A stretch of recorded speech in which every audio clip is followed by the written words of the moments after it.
Всем привет, это Денис Вебер, и что вам первым делом приходит в голову, когда вы слышите слово фэнтези? Властелин колец, Игра престолов или может даже Гарри Поттер? Лично у меня драконы, гномы, эльфы и другие мифические существа всегда были связаны со вселенной игр-герои. Прекрасно помню диск с игрой Герои 3 Дыхание смерти, который выглядел так, как будто в него поиграл весь город. Наверное, как и многие такие же мелкие геймеры, в те времена я не вникал в сюжет, а просто проходил игру. Нанимал героев в таверне, строил свой город и прокачивал персонажа, периодически почитывая заклинания из книги заклинаний. Игр по героям вышло около 20 штук, но, как обычно это бывает, не все из них стали тем, во что вообще хочется играть. Спустя годы многие продолжают любить и помнить именно третью часть. Продуманная экономика игры, несколько уникальных городов со своими героями и армиями, гениальная музыка, сыгранная целым оркестром и, конечно же, атмосфера. Хочу предупредить true фанатов серии, что я такой же обычный рядовой игрок героев, как и миллионы других, поэтому где-то в объяснении игры я могу быть не совсем точным. Пусть это вас не обижает. Как вы могли узнать, я люблю переосмысливать какие-то старые вещи на новый лад. Всегда интересно посмотреть, как бы выглядели привычные вещи с другой стороны. И однажды, играя в героев, я подумал, а что мешает взять и сделать один из городов в 3D? Можно будет представить, что это не RPG с видом сверху и сбоку, а настоящий 3D экшен от первого лица. Во всяком случае, получится побывать в самом центре города со знакомыми по оригинальной игре зданиями и окружением. Одним из моих любимых городов всегда был Оплот, или по-другому Бастион. Даже не знаю, почему именно Оплот, но он всегда напоминал мне обычную деревушку посреди леса, в которой местный народ построил небольшие уютные деревянные дома. В этот раз я расскажу, как создавал каждое из зданий в Оплоте, и вместе с вами мы вспомним, для чего они вообще нужны были в игре.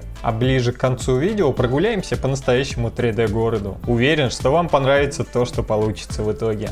Если вы здесь в первый раз, обязательно подпишитесь на Poly Road, чтобы ничего не пропустить. У меня огромное количество крутых идей для проектов, о которых я буду рассказывать на канале. Город находится в низине, вокруг которого глухой лес и скалы. Судя по истории игры, это эльфийский город, а эльфы строили свои здания из того, что было у них под рукой, из дерева и камня. Чтобы добавить реалистичности, я хотел создать траву с помощью частиц и отдельных кустов. Это как если бы вы посадили 20 тысяч кустов за раз, только в жизни, глядя на них, ничего не тормозит. В итоге я просто натянул PBR текстуру травы на плоскость. Ура, никаких частиц. Если совсем просто, используя PBR текстуры, программа по созданию 3D знает, как правильно отразить для них свет и сделать это так, чтобы все выглядело максимально реалистично. После текстурирования я сразу приступил к созданию деревьев. Как и другие объекты, деревья в блендере можно создавать миллионом разных способов. Можно использовать платные и бесплатные плагины, частицы или просто элементы в виде несложных геометрических фигур. Но я нашел один крутой способ, который позволяет сделать качественные деревья и чтобы они при этом не сильно кушали ресурсы компьютера.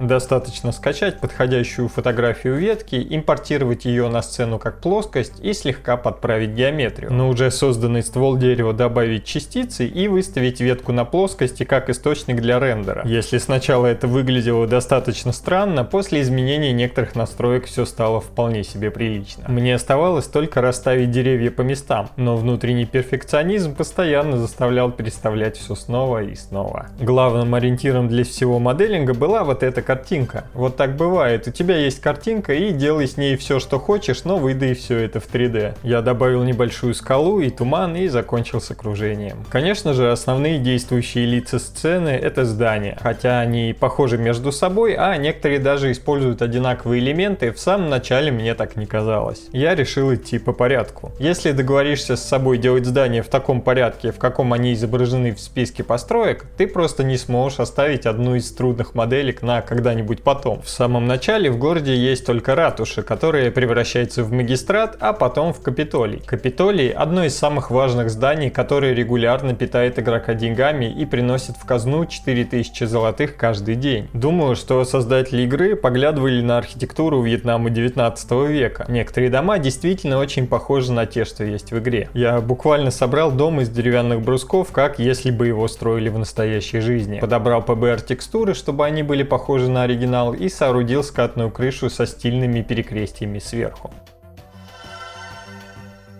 Первые две стадии этого здания — форт и цитадель, а финальная — замок. Он удваивает прирост юнитов каждую неделю, укрепляет обороноспособность города, и нанять армию можно именно здесь. Кстати, напишите в комментариях, играли ли вы в героев, и если играли, то за какую фракцию и город. Кроме оплота, я сам часто выбирал Некрополис со скелетами, вампирами, призраками и другой нечистью. Мне казались они тогда очень опасными. В замке целых 4 башни и мощные укрепления по периметру. Здесь я использовал такие же деревянные бруски, а стены и площадь внутри покрыл текстурой камня. Так как замок только одним своим видом должен внушать ужас, создатели добавили колья на стенах и что-то типа ядовитого плюща гигантских размеров, для которого я создал несколько шипов разного размера и формы.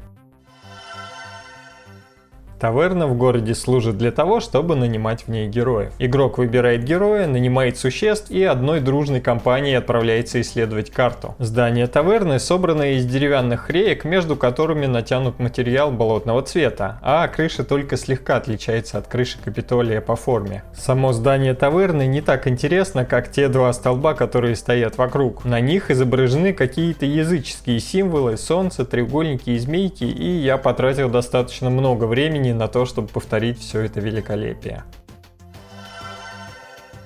Когда я начал создавать кузницу, поначалу она напоминала мне кабинку для переодевания на одном из пляжей русского юга. В кузнице можно купить палатку первой помощи, которая помогает армии во время боя. Думаю, что если мне нужно будет строить что-то похожее в реальной жизни, я теперь без проблем смогу это сделать.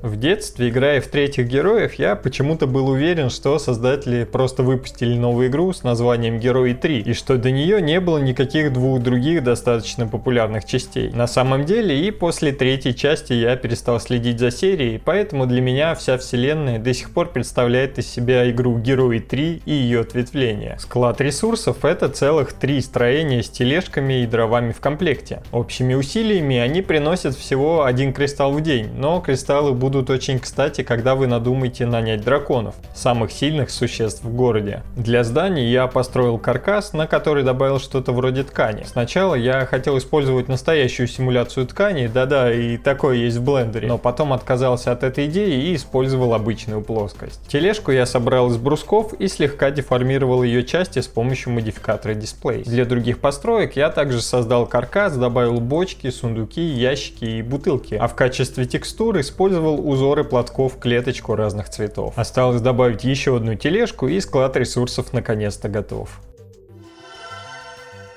Гильдия магов имеет целых 5 стадий постройки, от 1 и до 5 по одной стадии на каждый этаж. С постройкой каждого этажа герой может изучать все больше заклинаний, которые будет использовать в бою. Само здание состоит из одинаковых блоков, которые только слегка отличаются по размеру и цвету. Как и Капитолий, гильдия магов стоит на деревянной площадке с лестницей посередине, но для фундамента используется основание из камня, для которого я создал текстуру с помощью процедурной генерации. Каждый новый этаж чуть меньше предыдущего, поэтому оставалось только скопировать уже созданные части и выставить их друг над другом. Чуть позже я подсвечу окна гильдии с помощью ноды и Mission, а сейчас жилище для магов готово.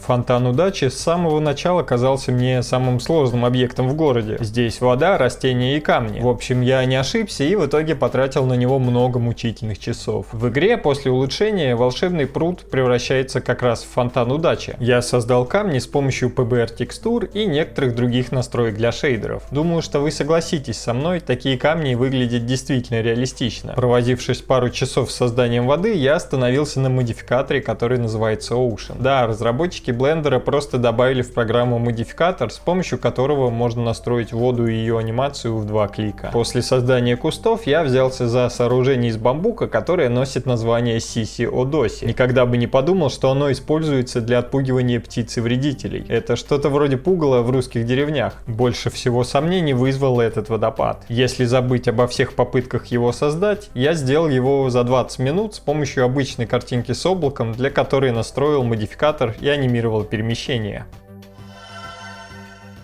Сокровищница, союз горняков и хоромы гномов — это все по сути одна и та же постройка. Здесь можно нанять обычных и боевых гномов. Интересно, обычные гномы не участвуют в бою? Для гномов я создал что-то вроде гаража-ракушки с небольшим окошком и массивной дверью посередине. Для смотровой башни я добавил 4 палки и крышу. Согласитесь, не слишком презентабельно для гномов. Золото хранится в сокровищнице, которая наспех сколочена из деревянных брусков и железных прутьев. Гномы играют в этом городе точно не самую главную роль.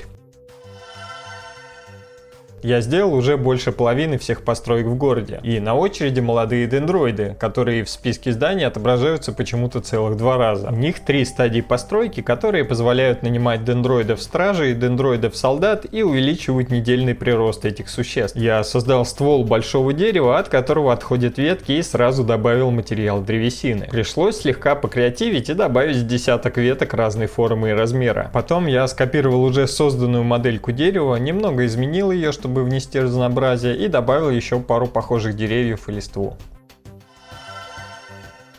Кентавры — это такие существа с головой, торсом человека и телом лошади. В героях кентавры и, как бы это ни звучало странно, капитаны кентавров живут во дворе двухэтажной постройки с небольшим загоном около нее. С точки зрения архитектуры двор похож на другие здания в городе. Около входа в одно стойло висят фонари. По-моему, это единственное освещение вообще во всем городе. Наверное, кентавры знают то, чего не знают другие. А внутри охапки сена странного зеленого цвета, которым и питаются люди-лошади.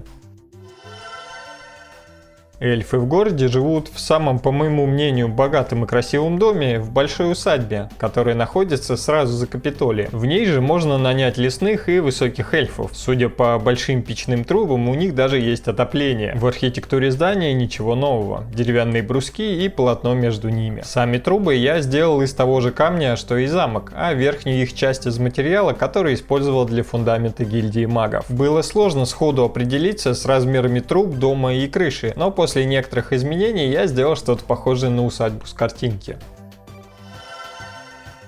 На очереди самое величественное сооружение города — волшебный источник. В отличие от заколдованного ручья, он позволяет нанимать не обычных пегасов, а серебряных, которые являются их улучшенной копией. Я взял воду и камни из уже готового фонтана удачи и соорудил отвесный постамент. До этого момента я никогда не моделировал коня, а уж тем более с крыльями. Поэтому, как можно было догадаться, первый блин вышел комом. Я просто пытался обвести по контуру картинку и выдавить ее, чтобы придать нужный объем. Так как статуя слегка повернута, а не смотрит прямо перед собой, из этого, конечно же, ничего не вышло. Когда я понял, что бедной лошадке ничего не поможет, я скачал фотографию другого коня, который стоит на дыбах, и сделал модельку заново, уже смотря на референс. Спустя какое-то время статуя Пегаса получилась именно так, как я хотел. Я добавил крылья, а чуть позже перья для них. Все, что осталось — вода. Ее я добавил тем же способом, который использовал при создании волшебного пруда. Поляна, а потом и лужайка единорогов — место, где можно их нанять. Не считая создания самой лужайки и листвы для нее, моделирование каменных колонн заняло всего 10 минут. Город уже почти приобрел свой финальный облик. Осталось создать утесы и скалу драконов, где игрок может нанять золотых и зеленых драконов. Для них я добавил куб, слегка разнообразив его геометрию с помощью модификаторов, наложил текстуру, а потом подогнал нужную форму, ориентируясь на картинку из игры. У скалы есть отверстия, в которых и ютятся драконы. В блендере для любой цели найдется подходящий модификатор. Для создания отверстий в скале я использовал Boolean. Я добавил скалу на сцену, и город готов. Ах да, нужно смоделить еще с десяток домов, которые не являются основными постройками города, но все равно каким-то образом появляются в нем. Сколько, говорите, у разработчика героев было штатных дизайнеров? Все эти дома примерно похожи между собой, да и частично повторяются, поэтому особых проблем с их созданием не возникло. Пришло время рендера. Это удивительно, но я наконец-то накопил на нормальную видеокарту и купил RTX 3070. До этого у меня была более слабая 1660S, и на рендер средней по сложности анимации уходило по 10 часов, а сейчас на такую же всего пару. Наверное, вы могли слышать такие понятия, как трассировка лучей или трассировка пути. Я не майнер или геймер, который обожает выкручивать графику на максимум и смотреть на количество FPS, но эта видеокарта на самом деле сильно облегчает облегчила мне жизнь при работе с 3D. Например, при просмотре картинки во вьюпорте блендера она выглядит зернистой. На расчистку шумов на слабом компе уходит куча времени, а на такой карте с аппаратным ускорением шумы пропадают намного быстрее. Если включить шумоподавление в OpticX, нейронная сеть расчистит шумы, и блендер почти мгновенно покажет, как свет при изменении повлияет на освещение сцены. Да и финальный результат при редактировании можно также увидеть почти в реальном времени. Мне стало интересно, как вообще работает эта технология с трассировкой лучей, и я нагуглил кое-какую информацию. Оказывается, сама по себе трассировка — это запуск лучей в 3D-сцену, где в точке пересечения геометрии объекта и луча собирается информация о его текстурах. После запуска из полученных данных программа рассчитывает освещение для конкретной точки. Процесс может повторяться постоянно и до бесконечности. Для рендеринга в редакторах используется трассировка путей. Это такой единый алгоритм, который разбивает путь от камеры до источника света на несколько частей, в процессе собирая информацию о сцене, после чего рассчитывает затенение на каждом участке. Это позволяет показывать переотражение, то есть отражение в отражениях, и глобальное освещение, для которого используется несколько отскоков света. Если совсем просто, такая трассировка позволяет сделать эффекты и свет еще более реалистичными. В настройках блендера можно увеличивать количество сэмплов. Сэмплы, по сути, это и есть количество путей на каждый пиксель экрана. И чем больше сэмплов, тем чище картинка, но рассчитываться она будет дольше. В RTX картах есть специальные аппаратные ядра для ускорения просчета пересечения лучей с треугольниками в 3D сцене. Эта технология на самом деле в разы уменьшает время рендера по сравнению с картами без ее использования. Кстати, пока я рендерил проект, что интересно, у меня ничего не подвисало даже при параллельной работе в After Effects. Все это выглядит как магия, потому что, честно сказать, у меня никогда не было карт подобного уровня, и раньше я мог о таком только мечтать. Ну а прямо сейчас я предлагаю вам прогуляться по настоящему 3D городу из игры Герои 3.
У меня уже появилась традиция каждый раз говорить, что это самый сложный проект, который я когда-либо делал. Я начал делать его, как только выложил предыдущее видео про создание мира для Super Mario Bros. 3, то есть создавал апплод около 3 недель. В любом случае, я считаю, что главное не бросать то, что начал, и все доводить до конца. Если вам понравился такой формат видео, обязательно поставьте лайк и напишите об этом в комментариях. А еще напишите, хотели бы вы увидеть другой город из игры Герои 3 в 3D. Никогда не думайте, что чего-то не можете. Нет ничего невозможного, главное захотеть. Обязательно подписывайтесь на канал и ставьте колокольчик, чтобы не потерять канал Poly Road в списке подписок. И до встречи! Скоро здесь будет что-то очень крутое.